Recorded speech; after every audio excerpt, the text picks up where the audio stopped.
આપણને શું યાદ આવ્યું? આપણને યાદ આવ્યું ચીલીમીલી પનીર બનાવી નાખીએ એકદમ સરસ ધાબા સ્ટાઇલ, રેસ્ટોરન્ટ સ્ટાઇલ, સહેલી રીતના જે ફટાફટ થઈ જાય. ચાલો મારા રસોડામાં. આપણે ચીલીમીલી પનીર બનાવવા માટે આપણે લઈ લઈશું 2 ટીસ્પૂન જેટલું બટર, 2 ટીસ્પૂન જેટલું ઘી. આપણે બનાવશું એકદમ સ્વાદિષ્ટ ધાબા સ્ટાઇલ ઘી અને બટર સાથે. આપણે કરી નાખશું એકદમ મિક્સ. હું લઈ લઈશ એમાં 1 ટીસ્પૂન જેટલું જીરું. આપણે લીધા છે 2 કાંદા નાના, એને આપણે કરી નાખશું આખા પાખા ગ્રાઇન્ડ.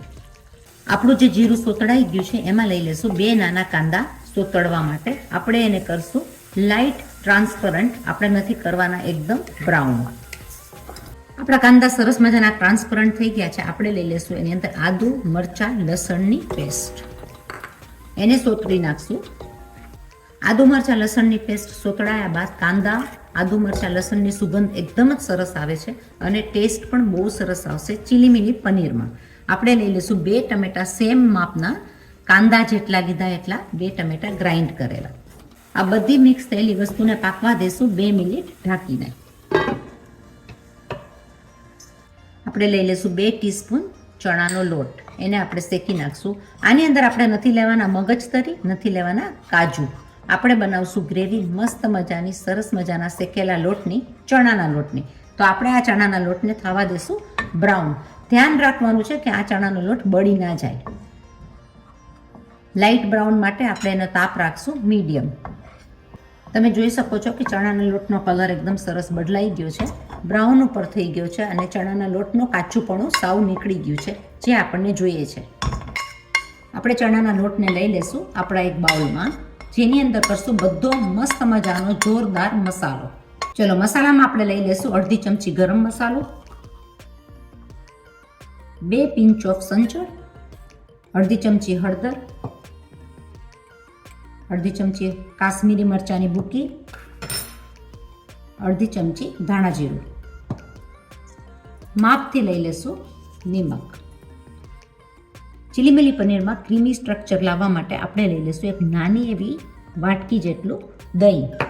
આ બધી વસ્તુને કરી નાખશું આપણે મિક્સ. આપણો મસાલો એકદમ જ સરસ મજાનો દેખાય છે, તમે જોઈ શકો.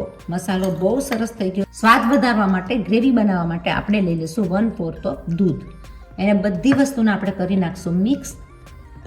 બધો મસાલો મિક્સ થયા બાદ બહુ જ સરસ મજાનું પેસ્ટ બની ગયું છે. તમને કાજુ કે મગજતરીની ગ્રેવી ના બનાવી હોય તો ચણાના લોટની ગ્રેવી દહીં દૂધ સાથે બહુ જ સરસ થતી હોય છે. આની અંદર આપણે લઈશું લાલ મરચાંની ભૂકીનો ઝટકો. ઘી આપણું જેવું મેલ્ટ થશે, આપણે કાશ્મીરી મરચાંની ભૂકીનો સ્વાદ વધારવા માટે લઈ લેશું કાશ્મીરી મરચાંની ભૂકી. કરી નાખશું થોડું એવું રોસ્ટ. આપણે એને બાળવાની નથી. ઘીની અંદર રોસ્ટ કરેલું મરચાંની ભૂકીનો સ્વાદ બહુ સરસ આવશે, ક્રીમીનેસ આવશે અને કલર એકદમ જ સરસ ચડી જશે આપણા પેસ્ટ ઉપર. આ આપણા પેસ્ટને લઈ લેશું આપણી ગ્રેવીની અંદર. આપણી પેસ્ટ તૈયાર થઈ ગઈ છે, ધાબા સ્ટાઇલ ગ્રેવી એકદમ રેડી ચણાના લોટની. આપણે આપણા ખતખતતા ટમેટા અને ડુંગળીના મસાલાને જોઈ લેશું. એકદમ સરસ રીતના એની અંદર પાકી ગઈ છે આપણી આ પેસ્ટ. આપણે ટમેટા ડુંગળીને સ્મેશ નહીં કરીએ અને આપણે લઈ લેશું આપણી આ બધી રહેલી ગ્રેવી. આપણી ગ્રેવી ખતખતે ત્યાં સુધીમાં આપણે લઈ લઈશું થોડા એવા વેજીટેબલ્સ. મેં લઈ લીધો છે થોડો એવો પોસો, એટલે કે ફણસી, જોડે વટાણા અને ભૂંગળ મરચું. તમે કોઈ પણ વેજીટેબલ્સ આની અંદર લઈ શકો. ભાઈ ચીલીમીલી પનીર છે, પનીરની સાથે તો ગમે એ વેજીટેબલ્સ નાખો બધા જ ભળી જાય. એમાં લાંબા કાપેલા હોય, સીધા કરેલા હોય, સ્મેશ કરેલા હોય. આપણે લઈ લેશું આ પ્રમાણેના વેજીટેબલ્સને ક્રશ કરીને. તમે જોઈ શકો છો આપણી ગ્રેવી આ એકદમ જ સરસ મજાની થઈ છે, જે ચણાના લોટની દહીં દૂધની બનેલી ટમેટા અને ડુંગળીના મિક્સિંગમાં આપણે નાખી દઈશું બધું વેજીટેબલ્સ. પાકવા દેશું એને 2 મિનિટ માટે. આપણે કરી નાખશું એકદમ મિક્સ. આ વેજીટેબલ્સની સાથે તમારું પનીરનું મિક્સિંગ એકદમ જ સરસ જશે.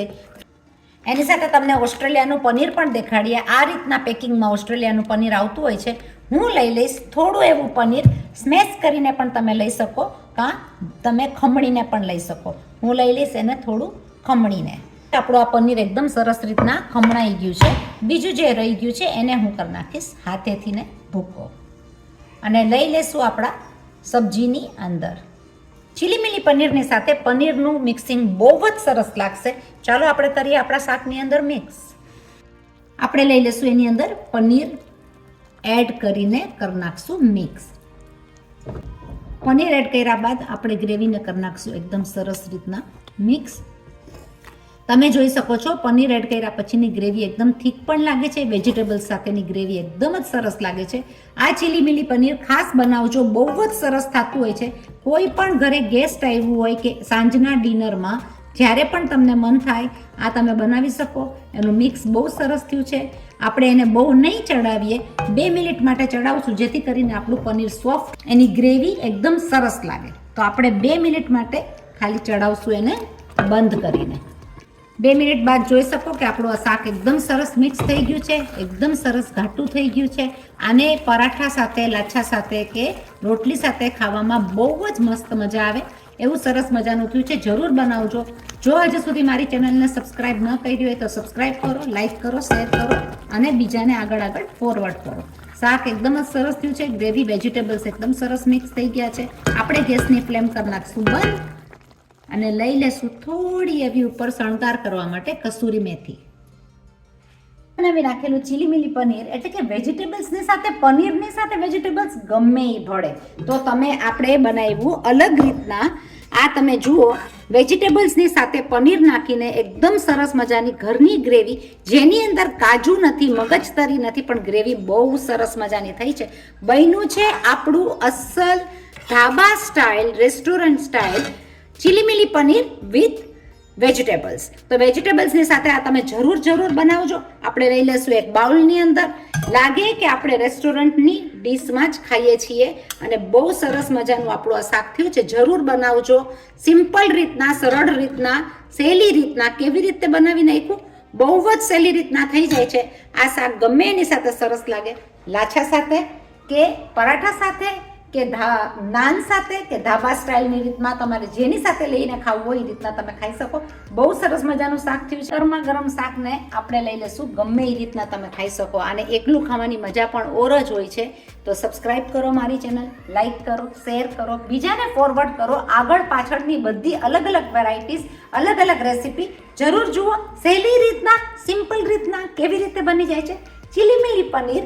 પનીરને મિક્સ કરો ગમે એ વેજીટેબલ્સ સાથે. હેલ્ધી, બેસ્ટ અને બેસ્ટ.